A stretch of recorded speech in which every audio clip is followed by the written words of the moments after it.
3인 3색 시작하도록 했습니다. 오늘은 큰 주제로서 총선 후 여권 내부 권력지역 격변에 대해서 살펴보도록 하겠습니다.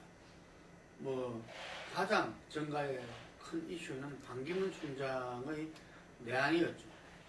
방한 후에 대선 후보로서 완전히 급부상하면서 했는데 정말 마치 잘 짜여진 어떤 한편의 드라마틱한 영화를 보는 느낌이었습니다. 그리고 김육 체제가 정식으로 이제 출발했고요. 비박도 조금 움직이는 것 같아 이런 말들도 있는데 하여간에 지금 여권의 핵심인 영남 지역에 이 공항을 두고 TK, PK가 다시 이렇게 맞붙는가 이것도 하나의 변수라고 봅니다. 먼저 반기문 총장 그 이후의 조사에서도 아주 압도적으로 나오고 있죠.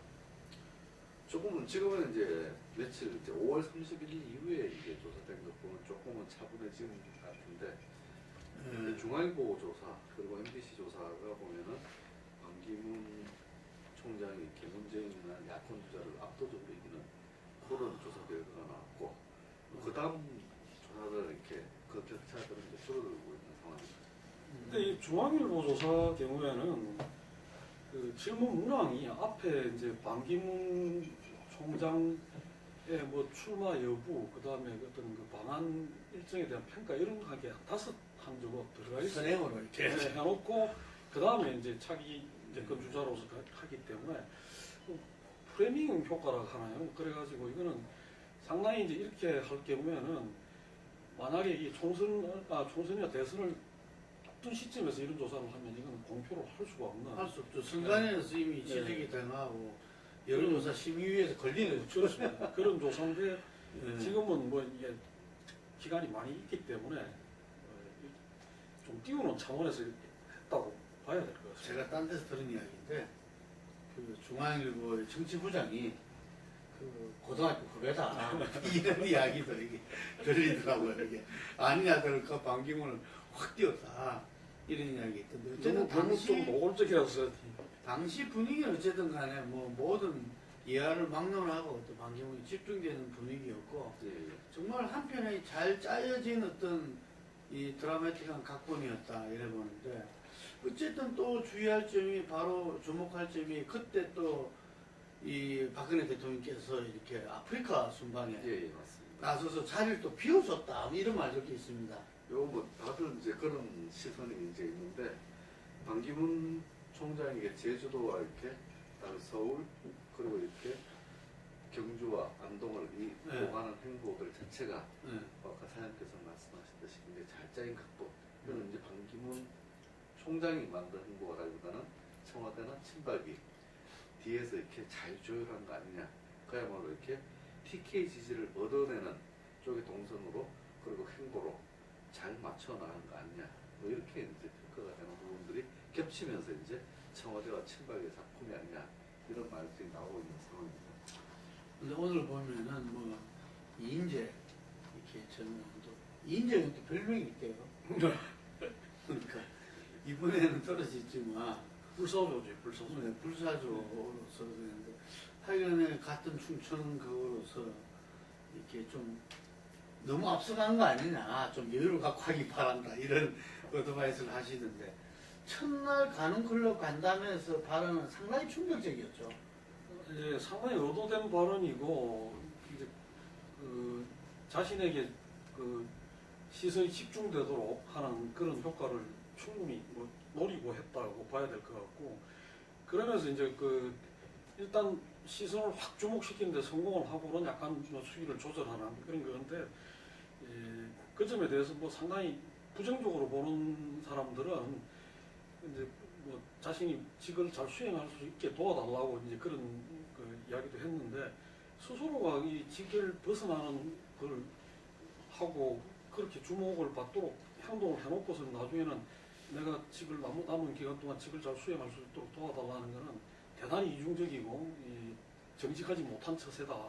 그런 부정적인 것도 있고 또 한 가지 이제 좀 부정적으로 보는 사람들은 아까 말씀하셨듯이 너무 잘 짜여진 각본에 따라 움직이고 TK와 충청연합, 뭐 JP를 만나든가 이런 것들이 있습니다만은 자신을 이렇게 정치적으로 여태까지 성장시켜준 그 대통령들이나 또 이제 노무현 대통령 같이 이제 유엔 총장으로 했던 사람들을 묘소라도 좀 방문을 하실 수 있는 거 아니냐.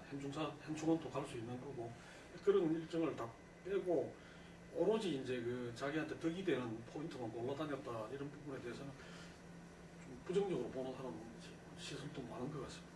반기문 총장이 뭐 기름장어다, 예. 혹은 반반이다, 뭐 이런 별명인데 그 갖는 의미가 뭡니까?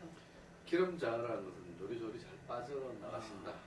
뭐 여기까지. 원래 외교관들이 그렇다는 그렇죠. 속성을 갖고 예, 있죠.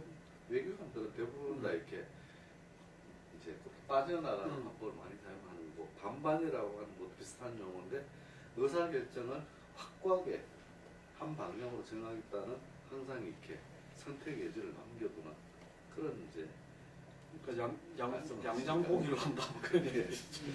그래서 지금 과연 반기문 사무총장이 내년 대선에 나올 것이냐, 이게 전부 다늘 캐션 마크였잖아요. 본인이 시인도 부인도 안 하는 거예요. 근데 이번에 봐가지고는 완전히 출마 결심을 굳힌 것 같아. 이런 또 본인 또 아니다고 이야기하고.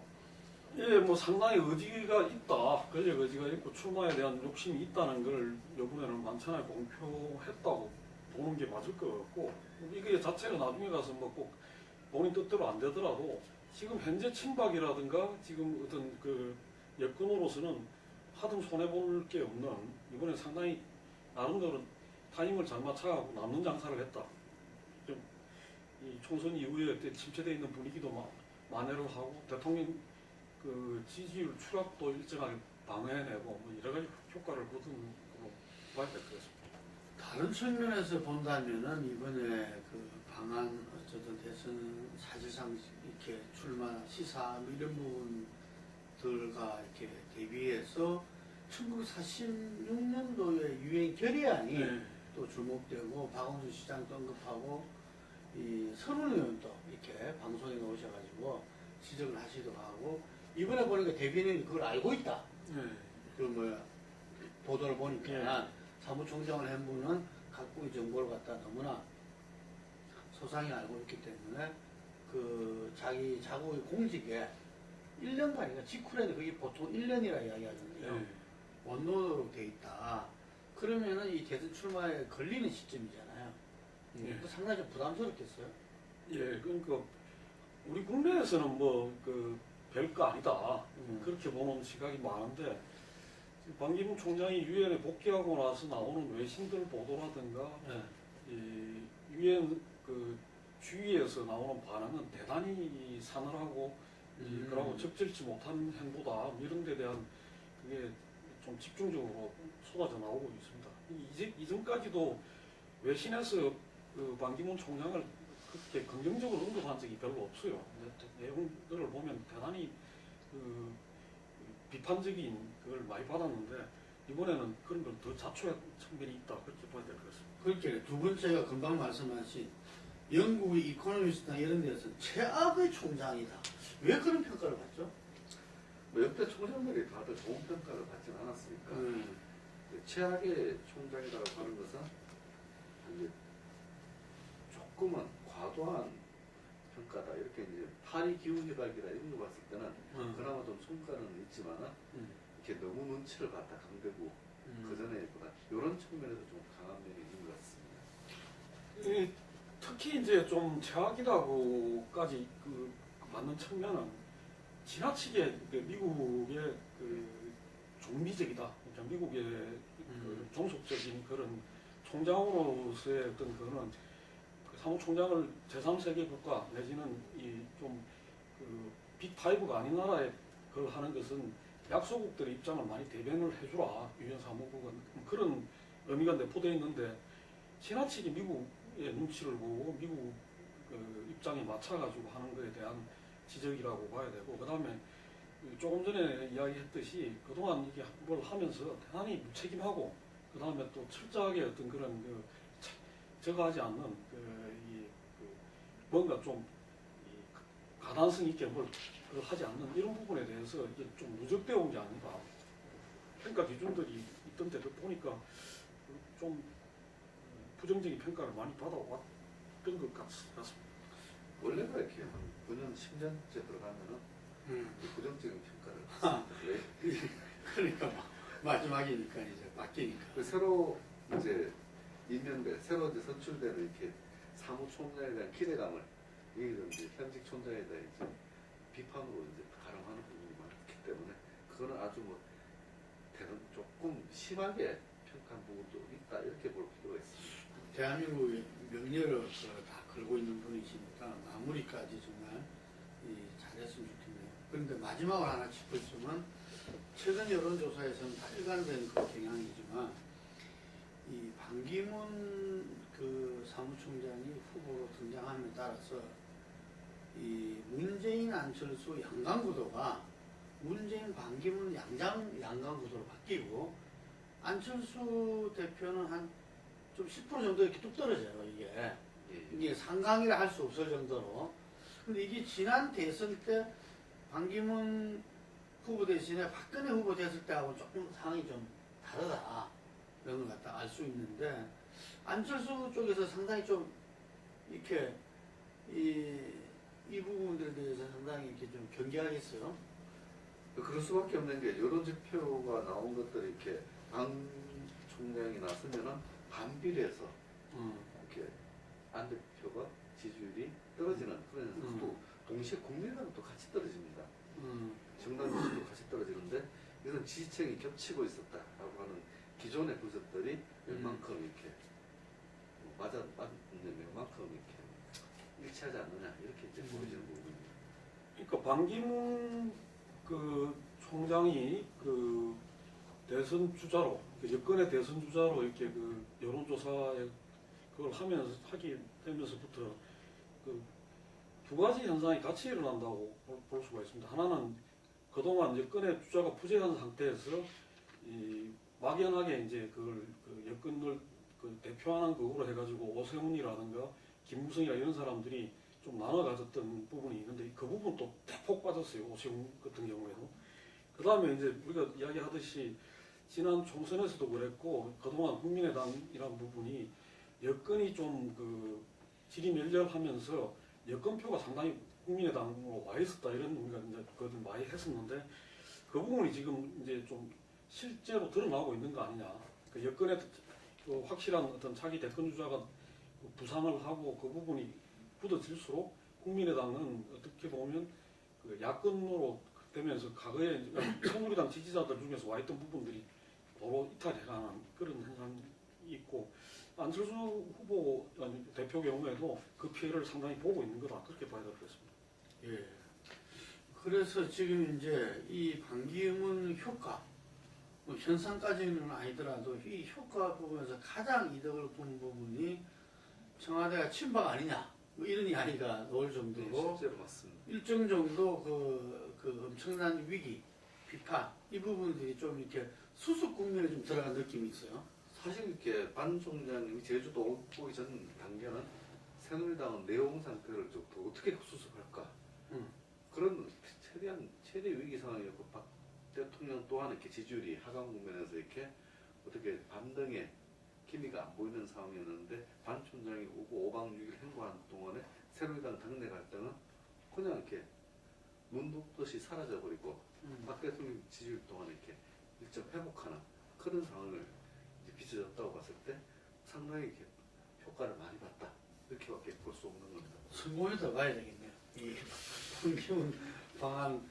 근데 이제 그 현상적으로 그렇게 빠지는 측면이 있는데 문제는 이제 이게 근본적으로 여건이 안고 있는 문제가 이렇게 정리되거나 어떤 그 됐다고 볼 수 있느냐 해결됐다고 볼 수 있느냐 그 점에 대해서는 좀 다른 것 같습니다. 그러니까 여건이 그동안 이제 차기 주자가 부재하다는 문제도 이제 확실한 차기 주자감이 부재하다는 것도 한 고민의 한 지점이었지만은 그 외에 지금 이 친박에 지나친 그거라든가 당의 어떤 청와대로부터의 그 지나친 뭐랄까요 그 얽매여서 움직이는 뭐 이런 것들이 세 가지가 안고 있는데 나머지 문제는 뭐 여전히 남아 있는 거 아니냐 그런 점에서는 이거는 그 현상적으로 그 측면 때문에 덮인 것이기는 하지만 수습이다 내지는 극복이다 이렇게 보는 거는 좀 아직까지는 그렇게까지는 보기가 어려운 거 아니냐 그렇게 봐죠. 오늘 하여튼 김효 혁신 비대위원장 체제가 이 정식으로 이제 출범했죠. 예, 예. 이게 상임 전국위에 그것도 받고 그런데 사실 김효 혁신 비대위원장이 결정적인 문제가 이 포인트가 이 청도 출신이다. 이래서 최경환 지금 차기 친박의 당권 후보 당 대표라 이렇게 되는 후보하고 겹치고 있잖아요. 예, 예. 이전 같으면 그런 부분들이 뭐 아무 문제가 없다 하더라도 삼가야 될 부분인데 그게 그대로 이렇게 밀고 나가고 현재 비대위 부분들도 그대로 이렇게 이 탈바꿈된 상태에서 가고 하는 거 보면은 결국 새누리당은 현재 그 비박이라는 분들이 중심이 안 차려져 있고 전전이 정비가 안 돼 있으니까 결국은 친박 주도의 어떤 어떤 수석 이렇게 진용 뭐 전대도 그렇게 예측 가능한 거 아니겠습니까? 지금 현재로서는 이렇게 뭐 당내 구도가 친박 중심으로 가 있고, 네. 그 다음에 이번에 반기문 총장이 어떻게든 친박을 위해서 이제 방어를 했다고 볼 정도로 김희욱 체제가 그냥 아무 탈 없이 큰 자국 없이 무난하게 지금 오늘 이제 출범하게 된 과정들을 보면은 이걸 통해서 이렇게 8월 전대까지 그냥 그대로 밀어간 그리고 친박 주도의 당으로 밀어가는 그 시나리오로 가고 있다고 봐야 될 것 같습니다. 예. 김효 혁신 비대에 뭔가 당의 근본적인 쇄신과 혁신을 좀 기대할 수 있을까요? 그럼 지금 이야기하신 대로 뭐 혁신 비대위원장의 어떤 그런 출신 지역 이것도 문제겠지만은 오늘 구성된 몇 면들을 봤을 때 그 중에서 이제 좀 뭐라고 할까요? 그러니까 당 밖에서 들어온 사람들 중에서라도 조금 이게 외부 인사 중에서라도 눈에 이렇게 들어오는 사람이 있냐고 봤을 때 전혀 그런 게 없다. 그래서 뭔가 여기서 그림을 좀 획기적인 그림을 내놓을 가능성은 거의 없는 거 아니냐 이렇게 봐야 될 것 같고, 그 다음에 조금 전에 지적하신 대로 청와대와 당 관계에서도 별로 이게 달라질 것 같이 보이지 않는다. 지금 여야 원구성 협상에서도 보면 정진석 대표가 이렇게 그 이야기를 하다가 청와대 전화 받고 하루아침에 말을 다 바꾸고 이렇게 가는 걸 보면 이때까지 해온 최고의 현상을 그대로 다시 드러내고 있고, 그건 이 총선 패배는 어쩔 수 없지만은 우리가 노차 이야기하듯이 마이웨이를 그냥 간다 그렇게 봐야 되는 거 아닌가 싶습니다. 이 국회의장도 이렇게 이 총선 일당이 당연해야 된다는 그런 부분에서 지금 입장을 또 바꿔버렸잖아요. 네. 바꾸면서 지금 어쨌든 7일날 6월 7일날 그 동원 부분들을 어렵게 하면 해가지고 뭔가 전국이 어쨌든 말하자면 항상 국회가 문제다. 박근혜 대통령이 늘 지적하듯이 그런 모습을 또 자연케 만든다든지 이런 것들이 이루어지고 있는데 어쨌든 지금 가만보면은 느낌이 국정 운영이 전반적으로 지금 청와대에서 다 총괄 기획을 하고 있다. 또 그 흐름으로 가고 있다. 그 그러면 이제 기본 이제 그림이 TK와 춘천연합이고 이걸로서 지금까지는 민심을 안정시킨 거거든요. 여덟번 지지를 안정시키는데 그 구도로 지금 끝까지 밀고 가겠다는 게 지금 이제 친박 이제 청와대의 의도인 것 같습니다. 이게 이제 반기문 대박론이 계속 살아있어야 가능한 부분인데 이 부분 어떻게 될지는 장기적으로 모르고 지금 당장 봤을 때는 효과를 발휘하고 있다. 그리고 이걸 통해서 이제 내년 대선 후보까지 선출까지 끌고 가려고 하는 그 기류를 보이고 있다고 봐야 됩니다. 총선에 대해서 어쨌든 이 청와대 생각이 굉장히 비판적이었던 보수 언론은 요즘 기조가 어떻습니까? 보수 언론에서는 이 반기문에 대해서도 좀 시각들이 엇갈리는 것 같아요. 엇갈리는데 대체로 이제 좀 적극적으로 그걸 하지는 않는다. 그렇게 봐요. 봐야 될 것 같고, 두 번째는 이제 청와대가 지금 보이는 그거에 대해서도 뭐 그동안 자기들이 해왔던 이야기가 있기 때문에 그렇게 뭐 이 태도를 바꿔서 다시 뭐 그거 하지는 않고 있다. 그런 면에서는 이 새누리당의 저 모습을 갖고 이 차기 정권 창출이 가능할까 이 부분에 대해서는 대단한 회의적인 시각이 있고, 이제 근데 이 시점에서 유승민 의원이 그저께 이제 그 성균대학교에서 강연을 했는데 그 내용을 보니까 거의 뭐 이 유승민 의원 같은 경우에도 이 새누리당을 통한 어떤 그런 그 대권 도전 이런 생각보다는 내기를 가야 되겠다 이런 생각을 붙인 거 아닌가 이렇게 빠지는 근데 친박, 내용이더라고요. 이게 친박계가 확고하게 이제 그 길로 가고 있으니까 유승민 의원 같은 경우는 새누리당은 뭐 복당 의지가 확고한 것 같고요. 뭐 다른 길로 가겠다기보다는 근데 미래 전망에서 이제 박 대통령 레임덕이라든가 친박 권력들이 굉장히 무너졌을 때 그때 자기가 이렇게 구원투수로서 이제 가겠다 이 의도가 강했습니다. 정의와 의장이라든가 다른 어떤 정의 개편론이 아무리 들어와도 자기는 새누리당 복당 이외에는 단 한마디도 언급한 바가 없거든요. 그러니까 이제 새누리당을 복당하겠다고 하는데 내용은 지금 이 친박이나 대통령이 가고 있는 길이나 대통령의 어떤 정책에 대해서 대단히 강력하게 비판을 하고 있는 그런 점에서는 이 친박으로서는 유승민을 뭐 이렇게 그 대안으로 생각할 수가 없을 그런 거고 그 점에서는 완전히 이제 그 새누리당의 어떤 그런 지금 친박 내지는 대통령의 그 구상이나 이게 완전히 이제 심대한 타격을 받아가 도저히 뭐 어떤 길이 없다고 했을 때 이 비로소 어떻게 보면 그 극복의 대안으로 쓰겠다 그런 정도 아니겠나 이렇게 빠지네요. 하여튼 전체적으로 이번 20대 총선이 유권자의 선거혁명이다 이야기할 정도인데 아직까지 정치권은 그 총선 민의를 제대로 수립 못하고 있는 것 같고, 특히 정부 여당에서 이 기존의 어떤 그 이 흐름에서 그것을 새신 혁신의 어떤 분위기로는 아예 갈 생각도 없는 것 같아 하는 그런 분석들이 많은 것 같습니다. 6월 20일 날 발표해진 영남권 신공항, 이것이 지난번에 어쨌든 간에 그 봉합 차원에서 이렇게 그 결과에 전부 승복하겠다고 그 인근의 TK, PK 단체장들이 다 서명하고 있었는데 이제 20일 드디어 발표를 하는 거죠. 우리가 같이 정확한 날짜는 저희가 그러면 그 이게 어쨌든 객관적인 연구소에서 용역을 받아서 발표하는 겁니까? 네, 지금 그렇게 이제 형식적으로 이렇게 평가를 하고 용역을 통해서 이렇게 객관적으로 한다 이렇게 이제 나오는데 흘러나오는 여기가 이렇게 뭐 밀양으로 이제 갈 가능성이 있다 이런 말들이 나오면서 이제 부산 쪽 민심이 들썩이면서 현재 좀 갈등 상황이 빚어지고 있는 것 같습니다.